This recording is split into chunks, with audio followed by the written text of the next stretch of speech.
So this is why Jeff wanted my number so badly. To text me orders. Assistant, I require your presence at the town pharmacy this afternoon. Be punctual. It has to be like the third time I've read over this text. It seems like a harmless request, but if I know Jeff, it's probably going to be anything but harmless. I sigh. Should I do it? I'm done with class for today and I don't have much else planned. Fine, I guess I can go. I mean, what's the worst Jeff can do if I don't? Kill me? On second thought, I probably shouldn't think too hard about that.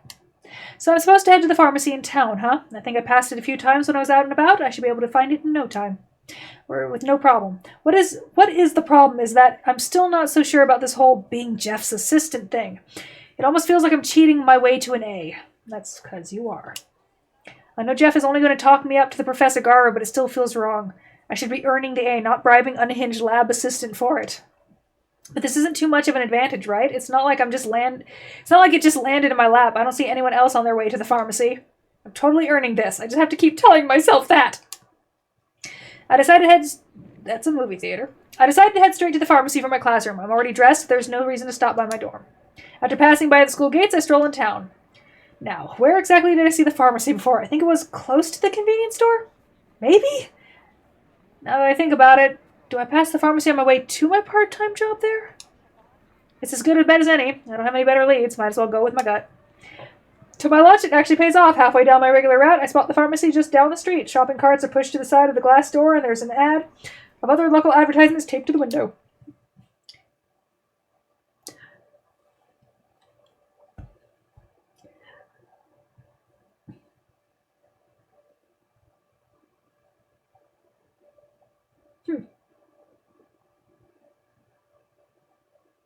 What am I, overdosing?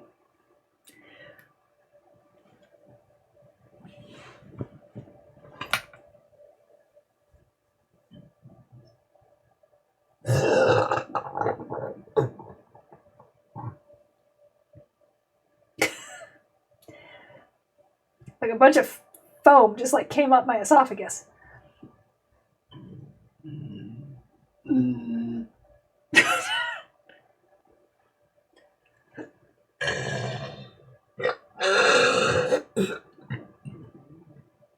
Okay.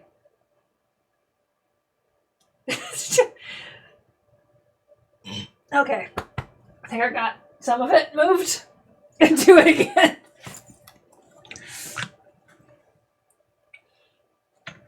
I don't know where that fucking came from. Got a T-Rex over there. No, just a very powerful esophagus.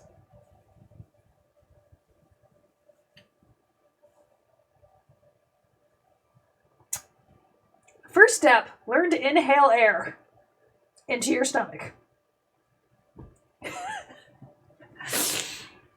Or just eat a mini T-Rex and be like, amplify. Okay, the inside of the pharmacy is pretty nice. It's clean with white linoleum flooring. At the front is, I don't know why we have to describe every fucking place we go. I can see it on the fucking picture. Past the shelves of random household merch to the very back, blah, blah, blah. I like how Jeff didn't tell me where he'd be in the pharmacy, like I'm psychic or something, but I can figure it out. I should just get in touch with him. Easy. I try to call him from the front of the store, looking around as I do so in case he manages to pass me by. The good news is that the call connects, but the bad news is that they go straight to Jeff's voicemail. Wow, did he hang up on me? At least I know it's on and Jeff's alive. Is that a good thing? I guess he's in the middle of something. I can't imagine what it'd be. But whoa, hello there. Apparently he's not busy enough to be unable to text too. Go to the back. His text message says, well, mystery solved. Looks like Jeff is near the drugs. I really should have seen that coming. Pass through the aisles until I get to the back counter. It's completely partitioned off from the rest of the store by the counter and the glass sheet that nearly reaches the ceiling. If I look through it, I can see the word pharmacy on the wall. There's a doorway built where I can see the stocked shelves of the back room, but there's not much noticeable than the person working the counter. Jeff's standing behind one of the openings of the partition, right in the middle of speaking with a customer. His eyes acknowledge that I'm there as he continues to chat. I don't really mind. If he's behind the counter, it must be part of his job. I had no idea he worked here. I thought the pharmacy was just some arbitrary decision. I think I see it on a chair to the side. Standing around will just look totally awkward, and it's a lot comfier to check the outroller this way. Ooh, cool, a DIY for tie-dye shorts. Totally saving that for summer season. I don't finish the tutorial before the customer leaves. Eventually, out of the corner of my eye, I see the customer part from the counter with a white baggie in hand. It's cocaine! Looks like Jeff is all free now. I stand to my feet and pocket my phone. I can already feel his full attention is on me. Hey, Jeff. Assistant. Jeff nods at me from the other side of the counter. Excellent job on arriving so promptly. You only prove I have excellent taste when it comes to picking subordinates. I think that's supposed to be a compliment. Thank you. I haven't done anything like this before, but how hard can it be, right? Oh, it'll be hard. I wouldn't need to hire you if it was easy. All right, he's got a point there. Way too harsh, mellow. Way to harsh my mellow, Jeff. It's almost like you want me to hate doing this. I don't care about how you personally feel about being my assistant as long as you do an acceptable job with it. However, I didn't call you here for an evaluation. I want to talk more in depth about that potion I mentioned before. Ah, so we're finally getting to the deets of what Jeff is aiming to make. If it's a cure for cancer. I lean curiously, but go so far that I accidentally butt my forehead against the glass. Hold on. I drop down to my hunches so my face is level with a small opening for my hands. Ha! I am so clever. Okay, hit me. Jeff's voice drops to a whisper. Assistant, while I do enjoy how much of a fool you're making of yourself. Jeff's eyes move as though they're spotting something behind me, and I slowly turn in place to see that there's another customer waiting in line. I must look like I'm trying to squeeze my head through this opening now. That's not normal. Quickly, I straighten up and do my best to act like I'm not completely embarrassed out of my mind. Sorry, go ahead. I didn't know you were there. I shove out of the way and to the side. As I do, I hear Jeff call after me using that fake nice voice of his. Nicole, I'll be on break right after this. Okay, I'll be around. After that, there's no way I'm staying where that customer can see me. I'll just window shop the aisles. That should be a good time waster. Plus, I can hide away until the coast is clear. But all they have here are pills and syrups and more pills. I should have expected when I decided to wander into the aisle for non-prescription medication, but still boring. I wonder if I should stock up on ibuprofen while here, because of Jeff. Good one, me. No, seriously, working around Jeff sounds like it's going to be a real headache. Just keep telling yourself that you're doing it for an A, Nicole. Do it for the A. But since ibuprofen's on the brain, I pick one up. Pick one of the more generic bottles and take a look. I don't know what I'm expecting beside a list of complicated ingredients and directions. They're not complicated. But I know you didn't mean it like that. How does anyone manage to spend time in a pharmacy? Oh, that's right. They don't. I place the bottle back on the shelf, then turn and see someone else is checking out the medication. Oh, I know this person. Ted, is that you? Ted turns to look as he hears me. He's my superior at the convenience store I work part-time at. Yes, he's also in one of your classes. He can be a little rough when it comes to... I like how we have to explain him again. We know who he is. We have been flirting with him. Hey, it's nice to see you. Likewise, I suppose. I didn't expect to see you here, Nicole. He weighs a bottle he's holding. If there's any cheaper brands than this one, I ain't looking to pass up a deal if I can help it. Wow, classic Ted. I lean to look at what the cheapskate is holding. Oh, cough medicine. Are you feeling sick? Ain't for me, it's for my pa. He's been under the weather since yesterday, and we're fresh out of enough cough syrup back home. I can't remember what brand he gets, even if I did. I bet my britches he picks some name brand when they're perfectly fine, cheaper alternatives. Ted crosses his arm like there's no arguing with him. There usually isn't, but it's mainly because he's so damn stubborn, and he won't listen to a word I say. Not really. I like more of the character type, just because he's stupid. In a good way. He started with the most character that wasn't because when we introduced Jeff, it was overly nice guy, blah blah blah. Then we met Kurt, it was oh, dumb fuck who doesn't take no for no. Then you met you got Ted, who was pretty friendly, if a little cold. And he's got a lot of funny personality traits that they show in little batches. Darren's sweet, but also might be a killer. I guess we could scope out all the prices and compare. All of these? That sounds like it wastes so much time. Hey, it's not like you had any better ideas. Ted arches a brow. He's about to say something, but he just falls silent, and then he appears plain angry.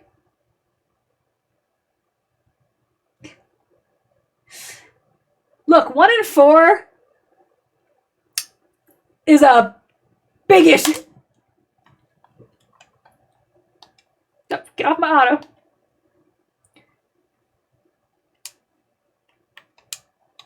I was just saying, not you. Ted shakes his head at me. I just noticed there's a snake in the grass. Wait, what does he mean by that? I turn to see what Ted's looking at, and there's Jeff leaning a shoulder against the aisle like he's amused by what he sees. My assistant, the company you keep, you did seem like the type to pick up stray dog at the side of the road. Who you calling a dog? As Ted advances on Jeff, I step in between the two of them with my hands held out. It doesn't take a genius to figure out that there's some bad blood here. Hey, maybe we shouldn't beat each other up in the middle of a pharmacy. I like that idea. I ain't the one asking for a fight. I was only making an observation. Jeff inches behind me and stables his hands on my shoulder like a frightened child. Can you believe it, assistant? How terrible he acts towards me. I only want to be his friend, but it's hard to be friends with someone who yells all the time, don't you think? I don't yell. I scream. I don't think pointing out that he just did will help the situation very much. And we ain't friends, never have been and never will be. You've been busting my chops ever since the day we met. And wasn't that a wondrous day? Wait, I'm confused. Are you guys friends or are you not? We are. We aren't. The two of them answered near simultaneously. How do you happen to be acquainted to the cowboy, assistant? Jeff leans in and snickers in my ear. That's my nickname for him, if you hadn't guessed. Clever, would you not agree? It is both fitting and utterly ridiculous. Oh, I get it, like the cowboys from the South. I flinch as Ted leers angrily in my direction. Sorry, but it was a little funny. On Ted? Maybe. Even though he's one of the options for my girl. But anyways, Ted and I work at the convenience store together. You can call him my boss. That's right, and Nicole unfortunately knows you because... Jeff lets go of my shoulder so he can stand beside me. Nicole happens to be my assistant. Assistant? An assistant is someone who... is someone... I know what a dang assistant is. I don't think Ted returns the feelings, darling. Ah, my mistake. I wasn't sure if you were introduced to that level of vocabulary just yet. I have to say I'm impressed. Ted's nostrils flare, and for a moment I think he's going to explode, but he takes a deep, tense breath and relaxes. You know what? I actually don't give a hoot anymore. I have my things to take care of, so leave me alone. I'll see you at work, Nicole. Take care of yourself. Ted pointedly stares at Jeff, then stomps off to look at the cold medicine again. Man, just watching that exchange wore me out. Couldn't you have been a little nicer to him? Me? Are you suggesting I was being otherwise? Don't tell me that was you being nice. Definitely not, but it wouldn't be fun to admit it right off the bat like that. Can we just talk about the potion now, pretty please? If we didn't, I think I'm going to go crazy. Yes, excellent thinking. My break is limited, and I will be kept busy afterwards. My nose itches.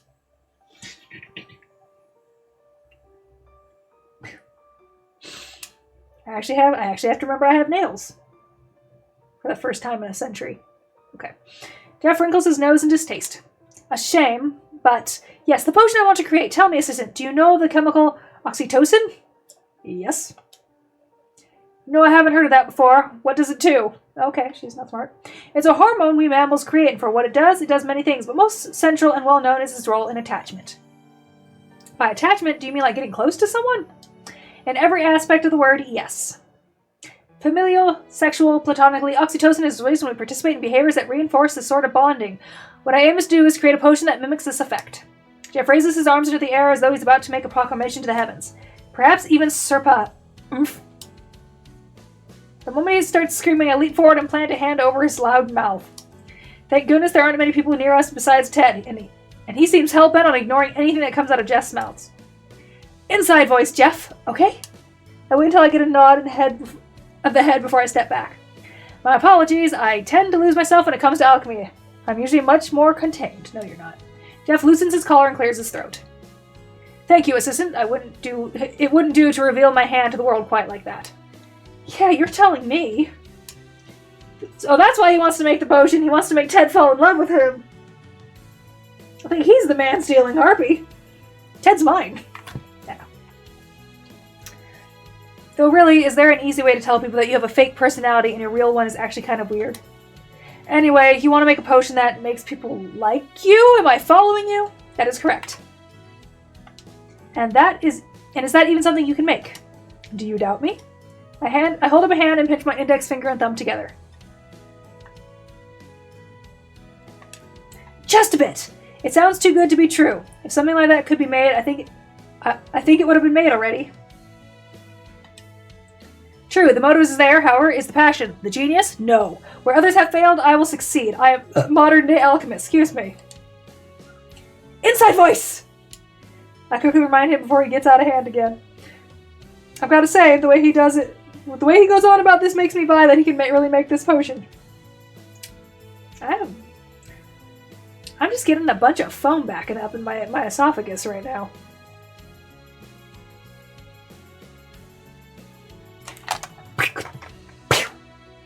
Cowboy's mine.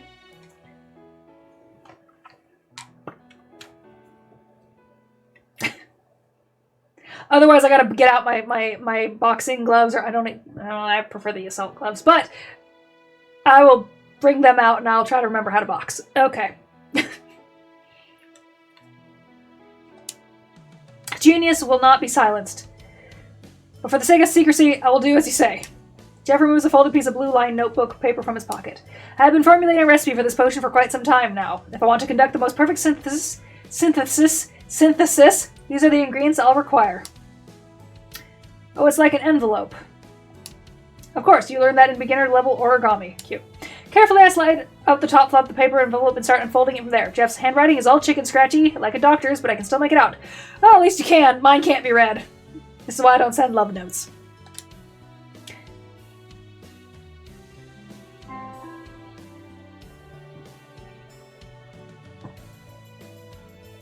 I mean, she's got a female roommate that we've seen, like, once.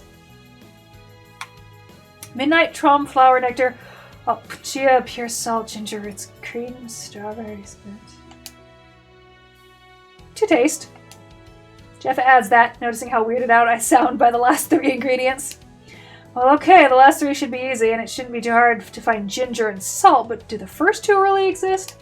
They certainly do, at least they should. Where did you get this ingredient list anyway? Research? Yeah, but what were you researching?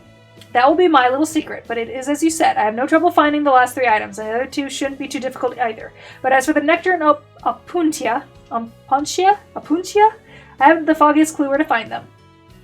It is so irksome to be so close and yet at a standstill. This is why I require assistant servants. Perhaps you will be the final push I need to make it past this. Right. About that. If you have no clue where to find these, what makes you think I will? Because frankly, I don't even know where to start searching for these. You're a decently intelligent girl. Surely you'll think of something. Easy for you to say. I read over Jess' list of ingredients one more time. Midnight Trom Flower Nectar. It's no use. I don't have an idea where to find either of these. I bet someone outdoorsy would know. These things sound like stuff you'd find in nature, but who would be knowledgeable of that kind of stuff? Well, that and have a good head on my shoulders in general. That and have a good head on their shoulder in general. Wait, don't I know someone like that? Jeff? Would you consider Ted to be the outdoorsy type? Cowboy? Now that you mention it, it does seem like your typical Boy Scout. I seem to recall him mentioning camping once or twice. Hey, if he's willing to put himself through a camping trip, he must like the outdoors at least a little bit. Maybe I should ask Ted, but I don't know. Would Jeff think that's a good idea? It's ultimately up to him, as much as I hate to admit it.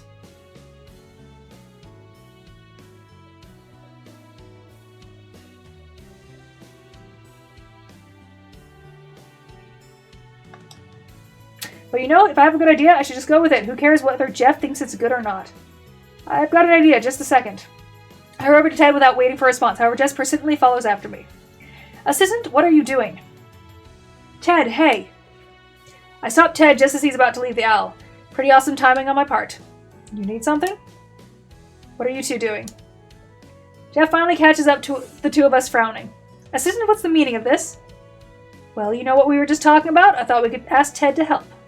And you decided it's on your own without asking for my input. And if you put it like that, of course it's going to be so bad. I knew you'd agree with it either way, so I didn't think I had to. Jeff doesn't seem to agree with that idea. He lowers his eyelids, obviously upset, but Ted steps in before getting... Oh, Ted likes me more. Hey, lighten up on her. She's doing all this to help you, after all. Humph. Jeff scoffs and turns his head away as if he can't stand looking at me anymore. And you handle it, assistant. Ted rolls his eyes and shakes his head. Grinning, I catch his mouth. Can you believe this guy as we share a look? I smile a little bit, and at least Ted isn't upset with me. Have you heard of either a midnight trombe flower or a puncha, or whatever the fuck we're calling these? Ted hums unsurely as he takes in the names. That second thing don't ring any bells, but the flower name sounds familiar. A midnight trombe flower. I ain't positive, but can't you find those in the school arboretum? It's really that close by? I raise a hand. Wait, what's an arboretum? Arboretum? Blah, blah, blah, blah. I don't know. I can't say words today. Jeff gives me a look like I'm a kid that's just interrupted the adults talking. Nicole. Very well, if I must. It's the responsibility of every good spirit to make sure their assistants are kept up to speed. An arboretum. I can't.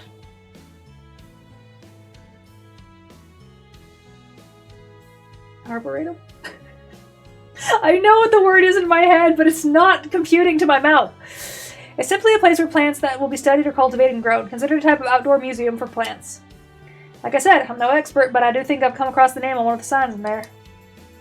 Well, if Ted's right, that could be a huge lead. However, Jeff doesn't seem as impressed as I am. Not as useful as Nicole suggested, but somewhat.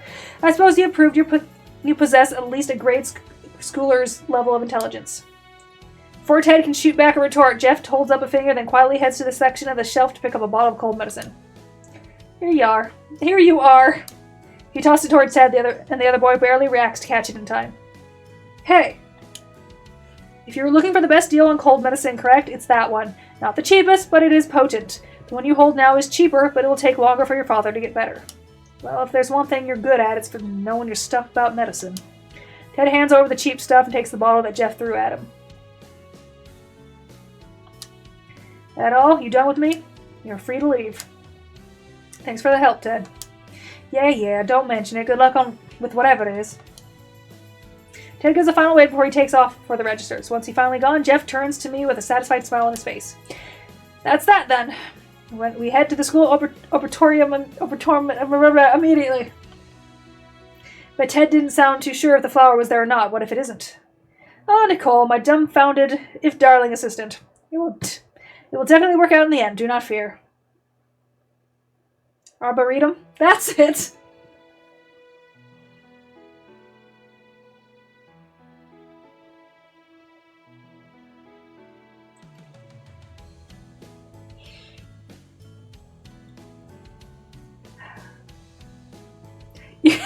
I'm trying to remember.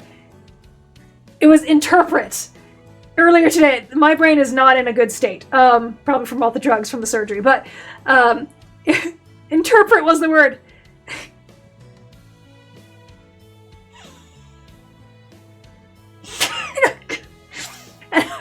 And I was saying interpret.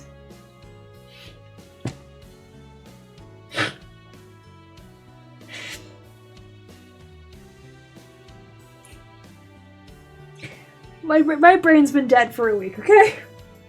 This is why I'm not reading Deathmark 2 yet.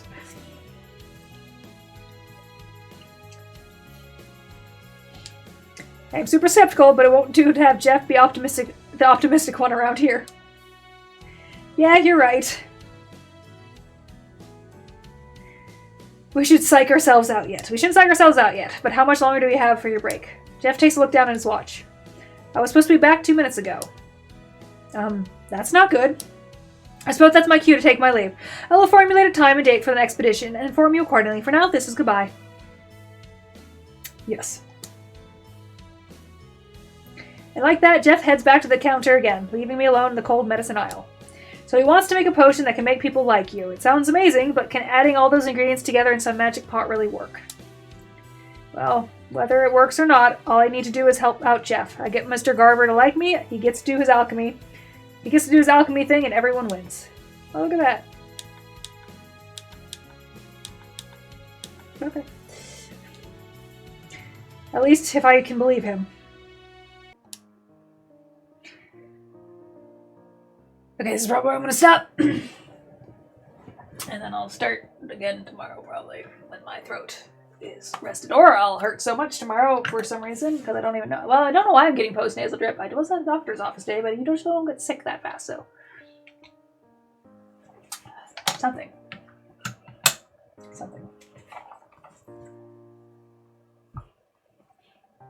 I'm gonna go now. See ya.